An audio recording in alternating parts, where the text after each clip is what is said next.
This is the I Was a Wheelchair Kid podcast. It's true stories of people who grew up using wheelchairs after being paralyzed and how they figured out their lives.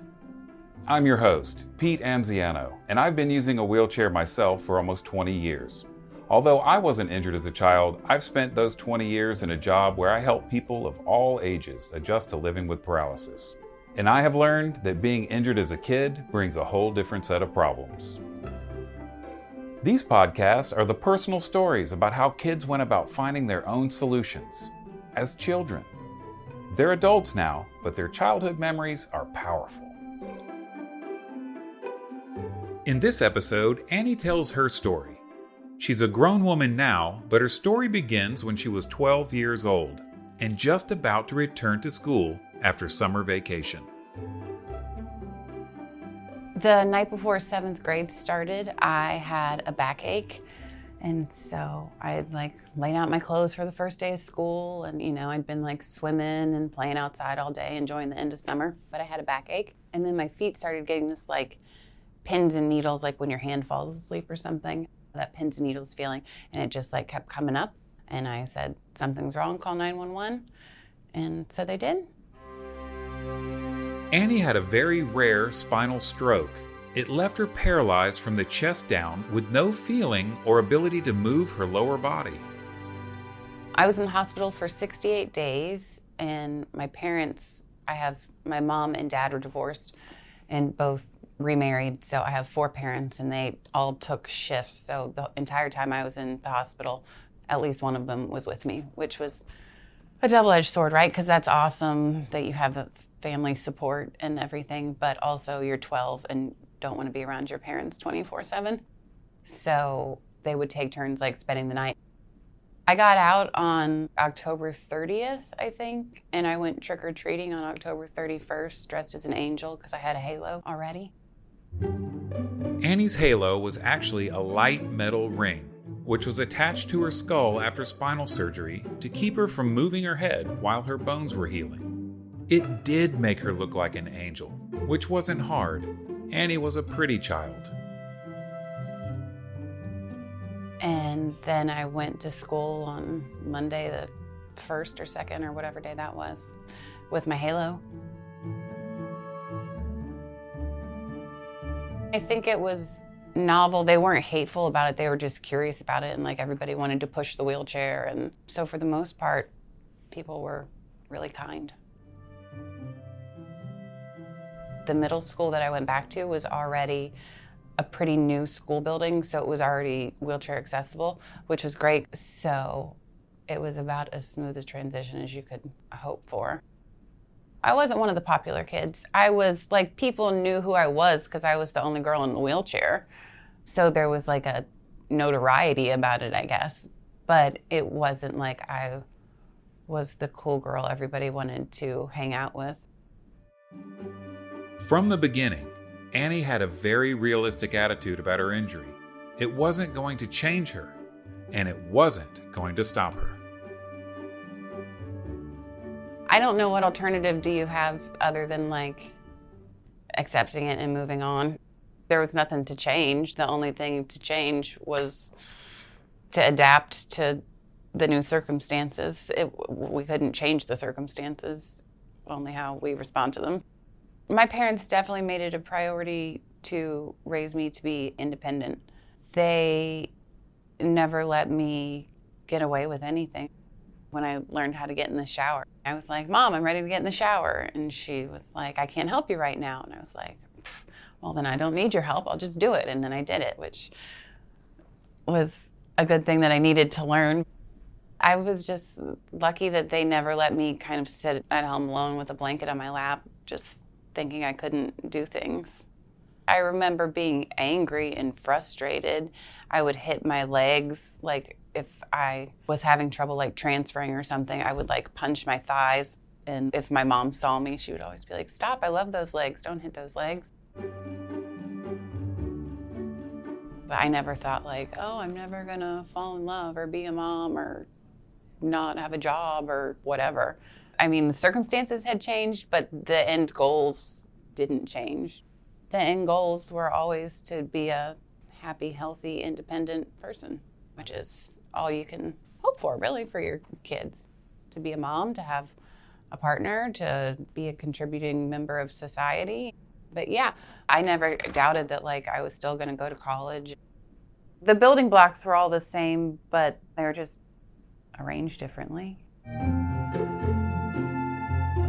I do my best to live in the moment, and I have a pretty good sense of what I'm in charge of and what I'm not in charge of, and I try not to waste energy. And I've always been that way.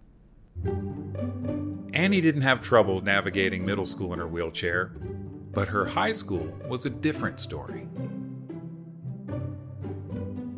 When I first had my stroke and went back to 7th and 8th grade in the middle school, it was a newer building, so it had been built like after 1991. It was as accessible as could be for 1998.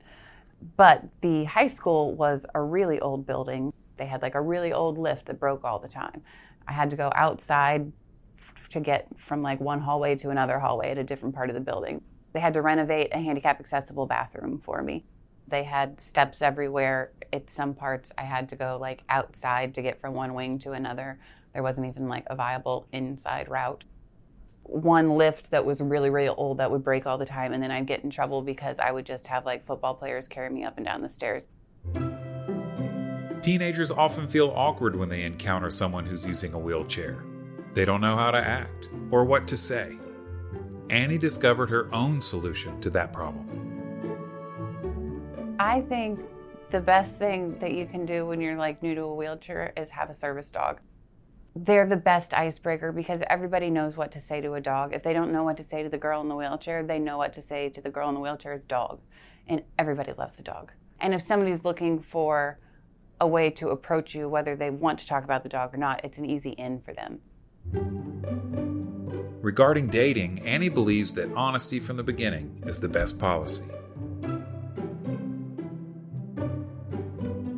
I think, like in dating in general, people should be really upfront about like whatever it is that you need or whatever you think might be an issue, because if you know it's going to come up at some point and you're worried about it already, like just throw it out there and get it off your chest. And no, if they're not interested, then that's fine. They're allowed to not be interested, but you also don't need to waste your time hoping that when that situation finally comes up, it's going to be okay.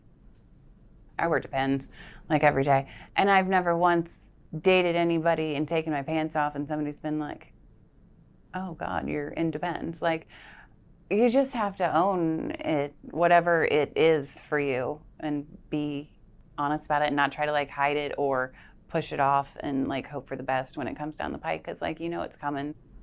I think usually I would just ask a person if they had any questions for me, because it's important that they can ask questions and get answers so they're not left like wondering, because that's not helpful for either of you. Like, what can you feel? What can you not feel? How do you go to the bathroom? How do you drive? I'd probably start off pretty clinical and just be like, I'm a T3 paraplegic, and what that means is I don't have any movement or sensation from like my boobs down.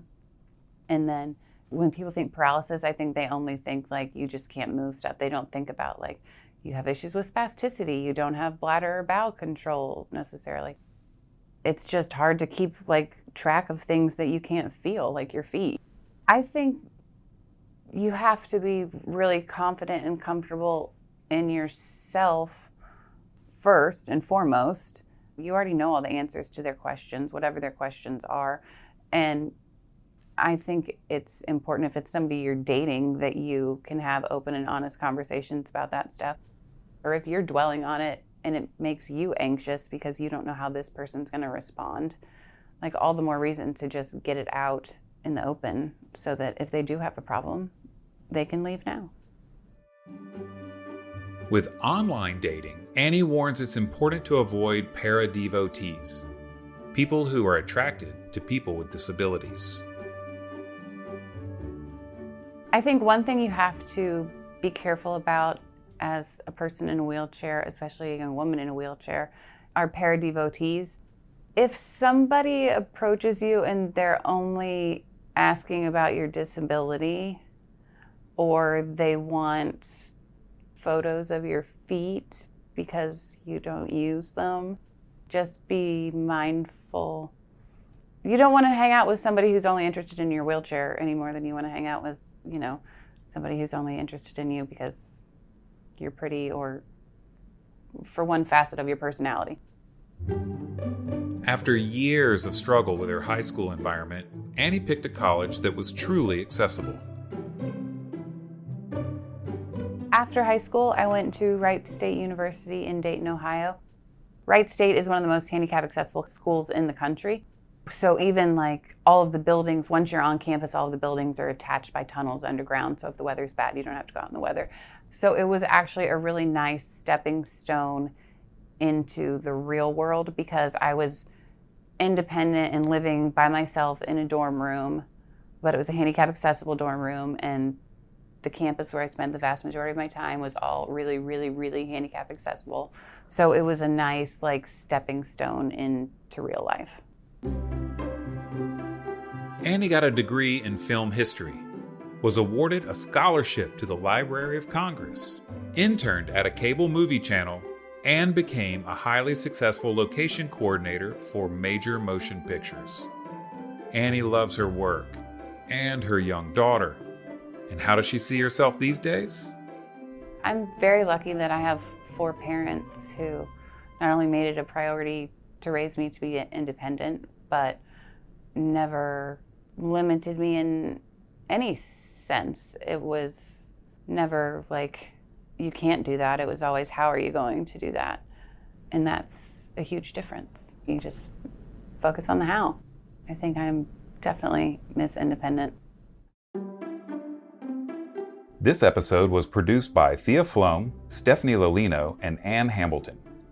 Directed and edited by Dan Lombardi. Music by Cayman Kloss. And I'm your host, Pete Anziano. I Was a Wheelchair Kid is a joint project of FacingDisability.com and the Shirley Ryan Ability Lab. It's funded in part by a grant from the National Institute on Disability, Independent Living, and Rehabilitation Research.